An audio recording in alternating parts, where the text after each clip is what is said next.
Hi guys, welcome to MCC Monish Cricket Commentary. Myself Hello Monish guys. Raj and Monish Kani, our expert. Over to you, Monish. அவர் சொல்ற மாதிரி நான் எக்ஸ்பர்ட்லாம் இல்ல.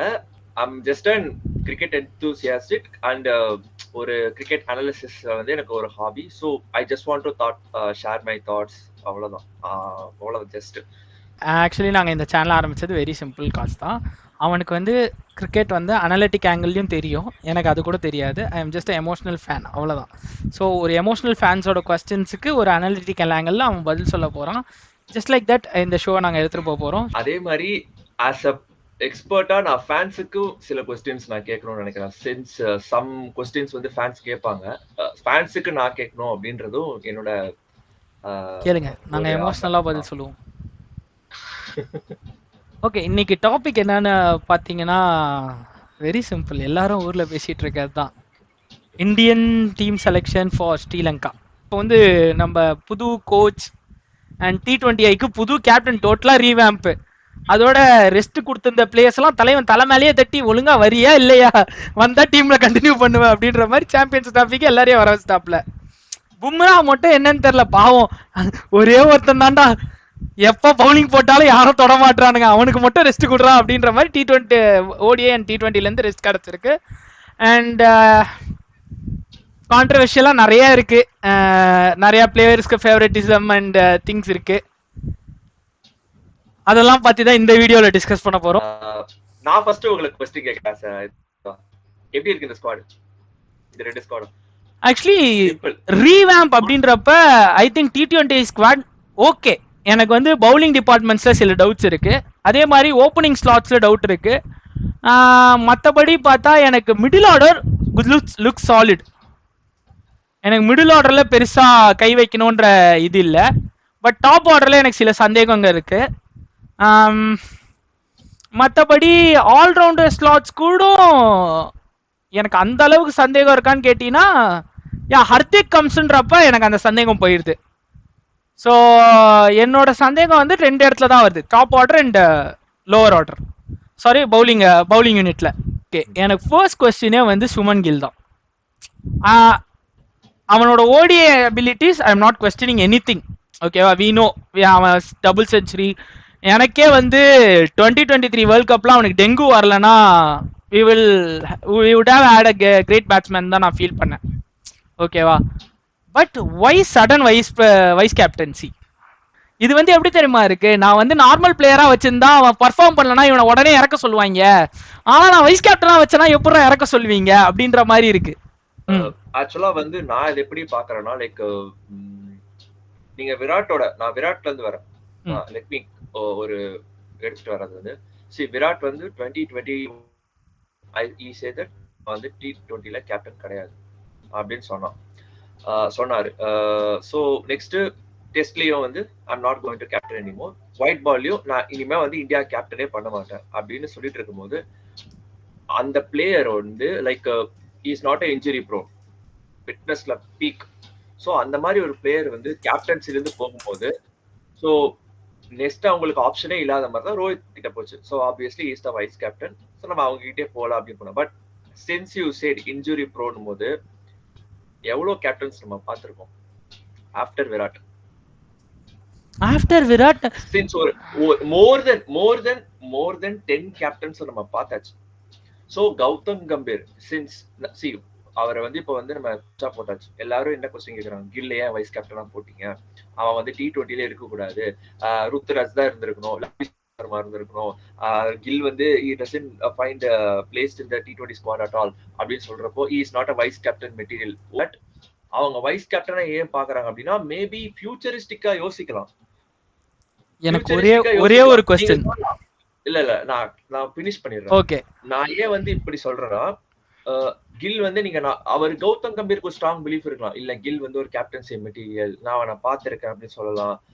அவர் ஒரு புது coach, முதல்ல இது ஒரு ரீவேம்ப்டு டீம், நமக்கு ஐடியாவே கிடையாது, நமக்கு 1000 கிரிட்டிசிசம் இருக்கான். ஃபார் எக்ஸாம்பிள், கம்பெனில ஒரு பிரச்சனை ஜாயின் பண்றோம், 6 மாசத்துக்கு நம்ம வேலை என்னன்னே அவ்வளவா நமக்கு தெரியாது, கத்துப்போம். ஓகேங்களா, சொல்லலாம் அவன் வந்து T20ல இருந்திருக்கான் அப்படின்னு நீங்க சொல்லலாம், அவன் தான் பிளேயரா இருந்திருக்கான். இப்ப வந்து அவன் கிட்ட ஏதோ ஸ்கில் இருக்கு, அவனுக்கு என்னதான் வந்து யாரும் சும்மா வந்து தூக்கி வந்து இந்தாப்பா அப்படின்னு யாரும் கொடுக்க மாட்டாங்க. அவனும் பெர்ஃபார்ம் பண்ணியிருக்கான், அவனும் எல்லாம் பண்ணியிருக்கான். முதல்ல keep that respect to the player நான் சொல்லுவேன். ஓடிஐக்கு அவன் வைஸ் கேப்டன்சி கொடுத்துருக்கீங்களா? I accept it completely. நான் வந்து ஓடிஐல அவனோட கிரெடிட் நான் எடுக்கவே மாட்டேன். ஏன்னா I love is playing an ODI. நான் எங்க வரேன்னா T20ல I expect some other person. ருத்துவோ இல்ல even Abhishek Sharma, give him a chance. நீங்க இப்படி சொல்றீங்க, ஃபைன். சி அந்த பாயிண்ட் வந்து எல்லாருமே பேசிட்டாங்க. சோ நான் என்ன ஒரு எக்ஸ்பர்ட்டா நான் என்ன சொல்றேன்னா, ஓகே வைஸ் கேப்டன்சி கொடுத்திருக்காங்க, so let them give the results. என்ன ரிசல்ட் கொடுக்குறாங்க முதல்ல பார்ப்போம். ஓகேங்களா? Once upon a time Rohit Sharma அவங்க வந்து ஃபர்ஸ்ட் நம்ம கன்சிடர் பண்ணல. நான் ஏன் இதை சொல்றேன்னா, ரோஹித் சர்மா இன்செல்ஃப் வந்து அவன் வந்து இப்ப 10,000 ரன் அடிச்சான், ஞாபகம் இருக்குங்களா? He is the second fastest player to score 10,000 runs. ஓகேங்களா? But he is also a very slowest player to score 3,000 runs. அந்த மாதிரி அவனை இன்வெர்ட் பண்ணிக்கிட்டான். ஸோ எவ்ரி ஒன், அதாவது நான் என்ன சொல்றேன், லெட் தெம் டூ, என்ன வேணா பண்ணட்டும், நீ கொடுத்துக்கிட்டே இருங்க நான் சொல்லுவேன். Once a door will open, நீங்க அப்ப நாக் பண்ணி நீங்க யாருன்றத ப்ரூவ் பண்ணுங்க நான் சஜஸ்ட் பண்ணுவேன். யாரும் ருத்து, கில் அப்படின்னு நீங்க பேசுறீங்க. ஹர்திக் பாண்டியா, பும்ரா, சரிங்களா? ஹர்திக் பாண்டியா, பும்ரா. ஒரு கில் போனா ஒரு ருத்து இருக்காரு, ஒரு ருத்து போனா ஒரு அபிஷேக் சர்மா இருக்காரு, ஓகேங்களா? ஒரு விராட் போனா கில் வந்துட்டா அப்படின்ற மாதிரி பேசிட்டு இருக்காங்க. பட் ஒரு பும்ரா, ஒரு ஹர்திக் பாண்டியா போனா யாரு இருக்கா? சோ என்னோட questions how we are going to develop a bowling unit, especially fast bowling unit. So அதுதான் என்னோட as எக்ஸ்பர்ட்டா நான் என்ன யோசிப்பேன்னா, நம்மளோட bowling unit எப்படி ஸ்ட்ராங் பண்ணலாம், யார் யாருக்கெல்லாம் சான்ஸ் கொடுக்கலாம் அப்படின்றது தான். நான் ஃபர்ஸ்ட் எல்லாருமே பேட்ஸ்மேனை பத்தியே பேசிடுறாங்க. Cricket is a batsman oriented game, but actually எனக்கு எப்பயுமே bowlers, எனக்கு எப்பயுமே வந்து அந்த நம்பிக்கை இருக்கு.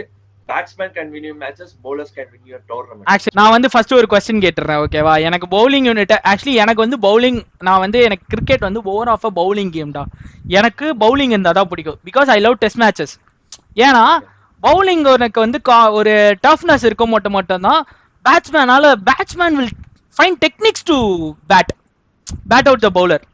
இப்ப பும்ராவை ஒருத்தனை அடிக்க மாட்டானா, அந்த டெக்னிக் அவனால ஃபைண்ட் பண்ண முடியல, ஓகேவா? அவன் டிஃபிகல்ட் பண்றான். எவ்வளோ பெரிய பாட்டா பிச் கொடுத்தினாலும் அவனோட run rate is not going over then 4 or 5. வை? அவன் அந்த டெக்னிக்கை யூஸ் பண்றான், ஓகேவா? நான் இப்பயே சொல்றேன், இந்த இந்த இந்த ஸ்குவாட்லயே 4 பவுலர்ஸ் இருக்காங்க, சரிங்களா? 4 பவுலர்ஸ் தான் இருக்காங்க. ஆமா, 3 ஃபாஸ்ட் பவுலர், ஒரு ஸ்பின்னர். முகமது சிராஜ் அண்ட் ரவி பிஸ்னாய் தான் பவுலர்ஸ். சூப்பரா. இதுல நான் முதல் கேள்வி கேக்கட்டா? வை கலீல் அகமத்? ஏங்க இருங்க, இப்போ உங்களுக்கு வந்து அவங்க கரெக்டா தான் பண்றாங்க. ஒரு Khaleel Ahmed not at all bad bowler. அவன் பவர் பிளேல டெல்லி கேபிட்டல்ஸ் நல்லா பவுலிங் போட்டிருக்கான், விக்கெட்ஸ் எடுத்திருக்கான். அவன்கிட்ட ஸ்லோ கட்டர்ஸ், அவன்கிட்ட பேசல, பட் நல்லா ஸ்விங் பண்ற பவுலர் தான். Under 19ல இருந்தே நான் அவனை வாட்ச் பண்ணிட்டு இருக்கேன். சோ அதனால வந்து அவனுக்கு நீங்க சான்ஸ் கொடுக்கறது கரெக்ட். பட் நான் என்ன கேக்குறேன்னா, உங்ககிட்ட ஒரு வெரைட்டி ஆஃப் பவுலிங் ஆப்ஷன்ஸ் நீங்க வந்து பண்ணணும் அப்படின்னா, ஒரு சிராஜ், அஸ்தீப், ஸ்ரீலங்கா அப்படின்னு நீங்க போகும்போதுல, Sri Lanka since it's not a ஒரு பெரிய சைடு இல்ல, நீங்க தான் பார்க்க போறீங்களா? ஏன் ஒரு உம்ரான் மலிக், மயங்க் யாதவ், சோ அண்ட் சேட்டன் சக்காரியா, ஆவேஷ் கான் இல்ல, பட் ஒரு வைபவ் அரோரா, ஒரு துஷார் தேஷ்பாண்டேக்கு நீங்க சான்ஸ் கொடுத்தீங்க. சோ நீங்க கண்டினியூ பண்ண வேண்டியது. சோ நான் என்ன சொல்றேன், எனக்கு அதுதான் புரியல. ஒரு சில பிளேயர்ஸுக்கு இவங்க வந்து ரொம்ப பேக் பண்றானுங்க. நீ நல்லா பண்றியோ பண்ணலையோ நான் பேக் பண்ணுவேன் அப்படின்றாங்க. ஒரு சில பிளேயர்ஸ் இவங்க உள்ள எடுக்கிறாங்க. இப்ப நம்ம நட்ராஜனே எடுத்துப்போம். Okay, he went into a injury, ஓகேவா? இன்ஜுரிக்குள்ள போனா, but still he has shown the consistency. இந்த ஐபிஎல்ல நல்லா போட்டான். இந்த ஐபிஎல் நல்லா பண்ணிருக்கான், but last 2 ஐபிஎல்ஸ் he has been an injury prone. Fast bowler injury prone. Fast bowler is injury prone தான். அது நமக்கு தெரிஞ்சதுதான். எல்லா ஃபாஸ்ட் பவுலர்ஸும் இன்ஜுரி prone தான். ஏன் பும்ராக்கே அடிபட்டிருக்கு, ஓகேவா? So he came back better. பும்ராலாம் வந்து பெட்டரா வந்தான். why not that Natarajan is getting the chance? Natarajan மட்டும் இல்ல, நிறைய ஃபாஸ்ட் பவுலர்ஸ் வந்து மயங்க் யாதவ், நீ சொன்ன ஒரு கிரேட்டஸ்ட் கான்டெஸ்ட் வந்து Mayank Yadav. You was a sensation in this IPL, கரெக்டா? ஒரு பாட்டா பிட்ச்ல ஒரு டீமை வந்து அவ்வளோ கம்மி ரன்னுக்கு ஒருத்தனால சுருட்ட முடியும்னா he is the one, ஓகேவா? நம்ம வந்து actually but he is injury prone. அவன் 2 மேட்ச் போட்டா 3வது மேட்ச் இன்ஜுரி. அந்த மாதிரி தான். Develop him. அவனுக்கு இன்ஜுரி வராத அளவுக்கு நீங்க டெவலப் பண்ணுங்க. So why the coaches and எல்லா ஸ்டாஃப்ஸும் அதுக்கு தானே இருக்காங்க. நான் என்ன சொல்றேன், ஆப்ஷன்ஸ் நிறைய வைங்க பவுலிங்ல. உங்களுக்கு அதுதான் நானும் சொல்றேன். ஒரு பேட்ஸ்மேன் வந்து கால் வந்து கிராம்போ எது வந்தா கூட he can play, பட் பவுலர்ஸ்க்கு அந்த மாதிரி வராது. சோ நான் என்ன சொல்றேன்னா, உங்களுக்கு வந்து உங்க ஃபாஸ்ட் பவுலிங் வந்து நீங்க பும்ராவை எடுத்துட்டு பாத்தீங்கன்னா உங்க ஃபாஸ்ட் ஒண்ணுமே இல்ல நானே ஓபனா சொல்றேனே, ஒரு வீக்கர் சைடு தான். சோ நீங்க வந்து ஒரு ஹர்ஷ்தீப்புக்கோ ஒரு சிராஜுக்கோ சான்ஸ் கொடுத்து தே ப்ரூவ் தெம்செல்ஃப், ஓகே நீங்க இவங்க எல்லாம் நல்லா போறாங்க அப்படின்னு போதுல யாரோ ஒருத்தர் நீங்க வந்து ரெஸ்ட் பண்ணிட்டு ஒரு உம்ரான் மலிக்கோ ஒரு துஷார் தேஷ்பாண்டேயோ இல்ல ஒரு நல்ல ரா பேஸ் போறக்கூடிய மயங்க் யாதவோ இல்ல புது போலிங் லைனப்ல ஐபிஎல்ல நிறைய பேர் பண்ணிருக்காங்க, பண்ணாமல இல்ல, நம்ம எல்லாரும் பாக்குற அளவுக்கே பண்ணிருக்காங்க அந்த மாதிரி பவுலர்ஸ் எல்லாம். சோ அந்த மாதிரி நம்ம போலிங்ல நிறைய பேரை வந்து ரொட்டேட் பண்ண கூடாது, நிறைய பேரை போலிங்ல ஏன் பேக் பண்ண கூடாது. பேட்ஸ்மேன் டக் அடிச்சா வந்து we know that நீங்க வந்து அவரு பேட்ஸ்மேன் வந்து எங்களுக்கு தெரியும் அவர் அடிப்பாரு அப்படின்னா, போலரும் அதே மாதிரிதான் 2 மேட்ச் போலிங் கொடுத்தா அவன்கிட்ட வந்து இப்ப உம்ரான் மலிக் ரா பேஸ் இருக்கு, நீ போடுறா கண்ணா, நீ வந்து இந்த ஒரு 2 வருஷத்துக்கு நீ டீம்ல செட் ஆயிடி எல்லா மேட்சா ஆட போற, கரெக்டா நீ லைன் அண்ட் லென்த் பார்த்து போட்டா டங்கு ரா பேஸ்க்கு எல்லாம் ஆடிடுவானுங்கல்ல பேட்ஸ்மேனு. அண்ட் ஆல்சோ நான் வந்து வாஷிங்டன் சுந்தரை வந்து இப்போ நிறைய சான்ஸ் கொடுக்குறப்போ நான் வந்து இது வந்து என்ன சொல்றது, ஒரு குட் சான்ஸ் நான் வந்து இந்த குட் சைடா பாக்குறேன். அண்டர் 19ல இருந்து நானும் பாக்குறேன். என்னால நான் சர்பராஸும் வாஷிங்டன் சுந்தரம் தான் பாகிஸ்தானுக்கு அகைன்ஸ்ட் தான் நினைக்கிறேன் சூப்பரா மேட்ச் ஆடுவாங்க. அதுதான் நான் ஃபர்ஸ்ட் அவனோட பார்த்த மேட்ச். எனக்கு வாஷிங்டன் சுந்தரோட மெயினா பிடிச்ச மேட்ச் வந்து ஆஸ்திரேலியாவோட அவனோட ஒரு ஃபைட்டிங் நாக் ஆடுவானுங்க அந்த டெஸ்ட் சீரிஸ். கரெக்ட் அந்த ஃபைனல்ல ஆஸ்திரேலியாவோட கரெக்ட். பட் நான் என்ன சொல்றேன்னா இவங்களே இன்ஜுரி ஆகாம அவங்களே பாத்துக்கிறது நல்லது. அதுதான் எனக்கு வாஷிக்கு இப்ப கிடைச்ச சான்ஸே வந்து I will see it as a biggest opportunity. ஏன்னா ஜட்டுன்ற ஒரு பெரிய ஆளு ஒருத்தன் வெளில போயிருக்கான். so you are going to fill his shoes அப்படின்ற பட்சத்துல it is going to be actually T20 பொறுத்த வரைக்கும் அது ஒண்ணுதான்டா. எனக்கு என்னன்னா கில்லுக்கு இவ்வளவு பேக் பண்றீங்கல்ல, then start to back the bowlers also. நீ சொன்னதுக்கு அப்சல்யூட்லி ரைட். ஏன்னா நமக்கு இன்னைக்கு பும்ரா ஹர்திக்ன்ற 2 பவுலர்ஸ் இல்லனா இன்னைக்கு இந்தியா டைட்டிலே கிடையாது. ஓகேவா, நீ பும்ராக்கு ஒரு ரீப்ளேஸ்மெண்ட் ட்ரை பண்ணு, எவனையாச்சும் வளர்ந்து விடு. ஏன்னா இவனுங்க என்ன பண்றானுங்க, உம்ரான் மலிக்க ரெண்டு சீரீஸ்க்கும் எதுக்கோ கூட்டு போனாங்கன்னு நினைக்கிறேன். Not more than 2 or 3 series தான் அவன் விளையாண்டுருப்பான். they stopped him ever. எனக்கு தெரிஞ்ச அவன் சன்ரைசர்ஸ்க்கும் இப்போ விளையாடுறது இல்ல. he is not playing anywhere else. ஓகேவா, சோ அப்படியே விட்டுட்டாங்க. ஏன் why not the bowlers are getting backed? ஏன் 150 போடுற பவுலர் எத்தனை பேர் இருக்கான் உங்ககிட்ட டீம்ல? 140 ரீச் பண்றவன் எத்தனை பேர் இருக்கான் இந்தியன் டீம்ல? ஒரு ரா பேஸ்ல 140 ரீச் பண்றவன் எத்தனை பேர் இருக்கான்? அர்ஷதீப் இஸ் 135. எனக்கு நீங்க சொன்னோனே 83 படத்துல கபில் தேவ்க்கு வரும் பாத்திருக்கீங்களா, ஃபாஸ்ட் பவுலர்லாம் இந்தியால கிடையாதுங்க. அதுதான் லிட்டரலி அந்த மாதிரி ஆக்கிட்டானுங்க. ஒரு காலத்துல ஜஹீர் கான் அந்த ஃபாஸ்ட் பவுலிங் யூனிட்டே அப்படியே ஒரு வெறி பிடிச்ச யூனிட்டா இருப்பானுங்க. ஆசிஸ் நேரா, ஜஹீர் கான் அண்ட் ஸ்ரீசாந்த் எல்லாவனும் எரின்னு எறிவானுங்க. நவ் இப்ப நம்ம திடீர்னு பார்த்தா ஒரு பும்ராக்கு நமக்கு பேக்கப் இல்ல, ஷமிக்கு நமக்கு பேக்கப் இல்ல, இன்னும் நமக்கு ஷமி ரீப்ளேஸ்மெண்ட் கண்டுபிடிக்கல. ஓகேவா, அவன் ஒரு இன்ஜூரியில போயிருக்கான், நம்மளுக்கு வேர்ல்ட் கப்பே ஒரு அடி வாங்குச்சு. அதான் நான் என்ன சொல்லுவேன்னா, லைக் பேட்ஸ்மேனுக்கு இவ்வளவு பேக்கிங்ஸ் இருக்கு அண்ட் பவுலருக்கு சுத்தமா இல்ல, அதுதான் நான் சொல்றேன். பவுலர்ஸ்க்கு பேக்கிங்ஸ் நிறைய இருக்கணும் அப்படின்னு சொல்ல வரேன். சோ ஓகே, நம்ம T20 ஸ்குவாட பத்தி நிறைய பேசிட்டோம். லைக் இந்த மாதிரி வந்து ஏன் கில் அப்படின்னு நீங்க பேசிட்டீங்க, என்னைய பேசவே விடல கடைசி வரைக்கும். எனக்கு கில் மேல T20 வன்மோண்டா, நான் கக்குவேன்டா. நீங்க எனக்கும் அந்த கோவம் இருக்கு. ஆனா நான் என்ன கேக்குறேன்னா, ஓகே அவங்க புதுசா ஒண்ணு ட்ரை பண்ணணும்னு நினைக்கிறாங்க, let them do. நான் ட்ரை பண்றது தப்புன்னு நான் சொல்லவே இல்ல. நான் என்ன சொல்றேன், கில்லுக்கு இந்த ஒரு சீரிஸ் சான்ஸ் கொடுக்குறீங்கல்ல, give him a chance. அவனோட ஸ்ட்ரைக் ரேட் இன்னும் லோவா போகுதுன்ற பட்சத்துல டோன்ட் பேக் ஹிம் அப்ன்ற. எனக்கு என்னன்னா இவங்க திடீர்னு அவனை தூக்கி வைஸ் கேப்டன் T20 வச்சானுங்க தெரியுமா, அங்கதான் எனக்கு ப்ராப்ளம். உங்களுக்கு ஒரு எக்ஸாம்பிள் ஒன்னு சொல்றேன், இது என்னை கிரிட்டிசைஸ் கூட பண்ணலாம் எல்லாருமே சேர்ந்து, பட் இந்த எக்ஸாம்பிள் நான் கொண்டு வரேன். அந்த மாதிரி ஒரு எக்ஸாம்பிள், நம்பர் 7 இருக்கிறார்ல நம்பர் 7. அவர் T20 கேப்டன் ஆனார். எப்படி ஆனார்னா ஓடிஐஸ்ல he has been performed well. Yuvraj சிங்க்கு கேப்டன்சி கிடைக்கிற நேரத்துல அந்த மாதிரி நிறைய ஸ்டோரிஸ் நடந்து தோனி கையில வந்துச்சு. he has captain. அப்போ வந்து இவன் கேப்டனா அப்படின்னு நிறைய கொஸ்டின்ஸ் அதே மாதிரி வந்தது. he performed well. பட் அவன் வந்து 2007ல இருந்து 2016 வரைக்கும் 9 இயர்ஸ்க்கு he has been a T20 captain. ஒரு 50 கூட அடிச்சது இல்ல. அவனோட ஸ்ட்ரைக் ரேட் பிலோ 130. இருங்க, பட் we know தோனினா என்ன ஃபேக்டர் அப்படின்றது. ரன் அடிக்கல இருங்க, அவர் விக்கெட் கீப்பர் பேட்ஸ்மேன், அவர் வந்து எப்படா ரன் அடிக்கலாம் கேட்கலாம். ஆனா நீங்க போய் பாத்தீங்கன்னா அவரு பெர்ஃபார்ம் பண்ணது கிடையாது. But we know how he could. 9 years அவர் T20 கேப்டனா இருந்தாரு. நான் இது வந்து நீங்க சொல்லலாம் கில்லோ தோனியோ ஒன்னா அப்படின்னு. அந்த டைம்ல நீங்க போனீங்கன்னா தோனி வந்து கில் மாதிரி தான் இருந்தாரு. என் கொஸ்டின் என்ன தெரியுமா?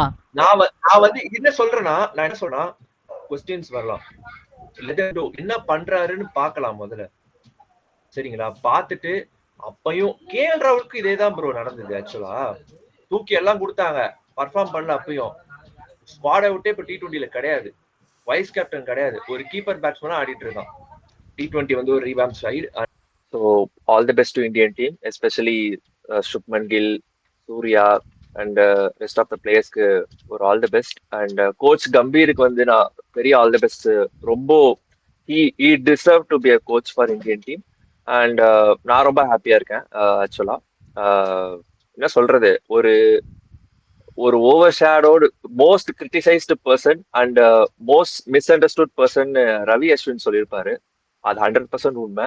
ஸோ ஓடிஐ ஸ்குவாட் நான் என்னோட ஆல் தி பெஸ்ட் சொல்ல தேவை இல்லையா? சொல்லுங்க. வன்மத்தை கக்கனாலும் இந்தியாடா.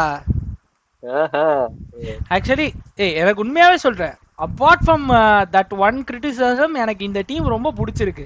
நான் பிடிக்கலன்னே சொல்ல, எனக்கு என்னன்னா எல்லா பிளேயர்ஸ்க்கும் ஒரே மாதிரியான பேக்கப் கொடுங்க அப்படின்னு தான் நான் கேட்டேன். ஐம் நாட் ஒரு பர்டிகுலர் பிளேயருக்கு ஹெவியா பேக் பண்ணிட்டு இன்னொருத்தனை விடுறது தப்பு. ஸோ ஒரு பேக்கிங்னு கொடுக்குறீங்கன்னா இன்னொருத்தன் அவ்வளோ நாள் அடிச்சுக்கிட்டு இருக்கியா அவனுக்கும் சேர்த்து கொடுங்கன்னு தான் நான் சொல்லேனே தவிர I don't like this team அப்படின்லாம் நான் சொல்லவே மாட்டேன். பிகாஸ் இட் இஸ் டோட்டல் ரீவேம்பிங்ன்றப்ப it is going to be like திஸ்ன்னு எனக்கு அப்பயே தெரியும். ஓகேவா, எல்லாமே புதுசாக தான் இருக்க போது. ஸோ எனக்கும் அதே கமெண்ட் தான், I want the bowling unit to be stronger. என்னதான் பேட்டிங் வச்சிருந்தாலும் end of the day bowling wins you the matches, main matches, செமிஃபைனல்ஸாக இருக்கட்டும் ஃபைனல்ஸாக இருக்கட்டும், it is going to be depending on your bowling. So அதை பாருங்க. And all the best for the India T20I series. பார்ப்போம்.